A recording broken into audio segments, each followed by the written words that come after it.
উদ্বোধন করতে এসেছি এবং টুর্নামেন্টটা দেখতে এসেছি। যে কারণে টুর্নামেন্টটা যার নামে বার্ষিক হচ্ছে সেটা হলো আমাদের বেগম খালেদা জিয়া, সাবেক প্রধানমন্ত্রী, দেশনেত্রী। অগস্ট মাস খালি একজন ব্যক্তির জন্মদিনের জন্য না, দেশনেত্রীর জন্মের সাথে আমরা একটা আপোষহীন নেত্রী পেয়েছি। আমরা শিখেছি দুর্নীতির সাথে অরাজনীতির সাথে আপোষ করতে কখনো নেই। সেই স্মৃতি অ্যান্ড সেই ইন্সপিরেশন পাওয়ার জন্য আমরা আজকে টুর্নামেন্টটা সাথে যুক্ত হয়েছি। আমরা বর্তমানে বাংলাদেশে দেখেছি অনেক ক্ষেত্রে আমাদের নারীরাই কিন্তু আমাদের সামনে এগিয়ে নিয়ে যাচ্ছে। সেই কথাটা ফুটবলের জন্য সত্য। আজকে আমাদের নারী দলের জন্য কিন্তু বিশ্বে এখন বাংলাদেশকে চিনে, ফুটবলকেও চিনে। এই সব কিছু পিছিয়ে কিন্তু যে ভিশনটা বেগম খালেদা জিয়া, উনি অনেক আগে ভিশনের ছিল যে নারীদের শিক্ষা উনি উন্মুক্ত করে দিয়েছেন। প্রাইমারি স্কুল থেকে হাই স্কুল পর্যন্ত নারীরা ফ্রি এডুকেশন পেয়েছে। বাংলাদেশ জাতীয়বাদী দল সবসময় দেখতে চায় যে বাংলাদেশের যে আধা জনগোষ্ঠী নারী সমাজকে পিছিয়ে রাখা যাবে না, নারী সমাজকে দমিয়ে রাখা যাবে না।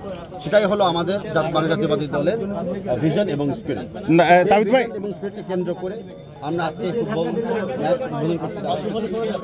আমরা বিশ্বাস করি রাজশাহী ইউনিভার্সিটি থেকে আগামীতে আরও ভালো খ্যাতিমান খেলোয়াড় তৈরি হবে, বিশেষ করে নারীরা। আমরা বিশ্বাস করি ইন্সপিরেশনের সাথে রাজশাহী জেলার থেকেও অনেক ভালো ভালো আগামীতে আমরা তারকা এবং খেলোয়াড়দেরকে আমরা পাবো।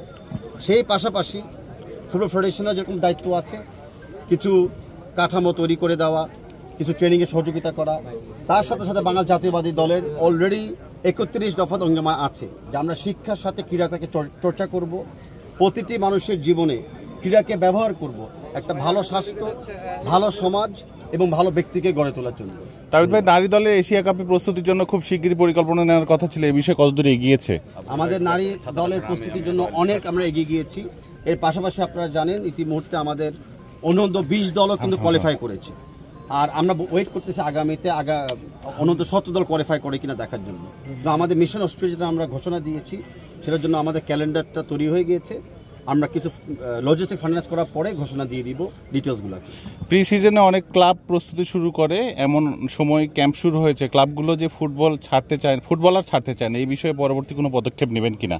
এখানে আমরা ফুটবল একটা বৃহত্তর একটা ফ্যামিলি, এখানে অনেক খেলা ইতিমধ্যে আপনারা জানেন আমরা চলমান করে দিয়েছি, যেটা আগের রেকর্ড ভঙ্গ করেছে।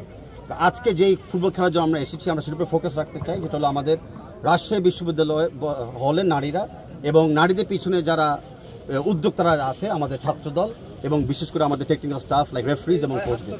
আমি ধন্যবাদ জানাচ্ছি সবাইকে।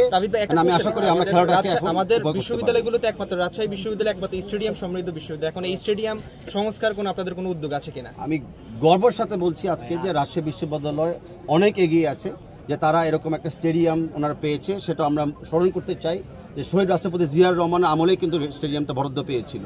এরকম বাংলাদেশ জাতীয়বাদী দল বিশ্বাস করে যে আমাদের শিক্ষার জায়গাকে আর চর্চা করার জন্য প্রতিটি ইউনিভার্সিটিতে এখন স্টেডিয়াম হবে, প্রতিটি স্কুলের সামনে একটা করে মাঠ হবে। আর বর্তমান যে স্টেডিয়ামটা আমরা দেখেছি সেটা আমিও বলেছি, জাতীয় দল বাংলাদেশ জাতীয়বাদীর পক্ষ থেকেও এবং বাংলাদেশ ফুটবল ফেডারেশনের পক্ষ থেকেও বলছি আমরা স্টেডিয়ামটাকে আরও ডেভেলপ করার জন্য এবং স্টেডিয়ামের বাইরে আরও কিছু মিনি স্টেডিয়াম বা ইনডোর স্টেডিয়াম করা যায় কিনা সেটা বিবেচনা আমরা রাখবো। ইতিমধ্যে সেই দাবিটা আমি পেয়েছি সাধারণ শিক্ষার্থীদের মাধ্যমে।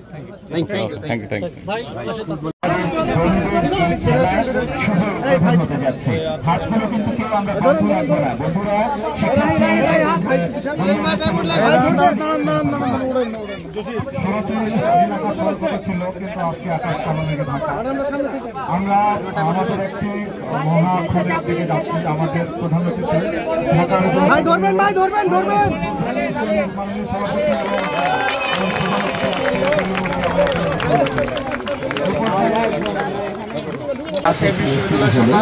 শুধুমাত্র আমরা ফেসবুকে প্রচারণার মাধ্যমে আমরা দেশনেত্রী বেগম খালেদা জিয়ার 81তম জন্মদিন উপলক্ষে আমরা ফেসবুক পোস্টারের মাধ্যমে একটি প্রতিযোগিতার আয়োজন করেছিলাম, যেখানে নারী শিক্ষার্থীরা অংশগ্রহণ করবে।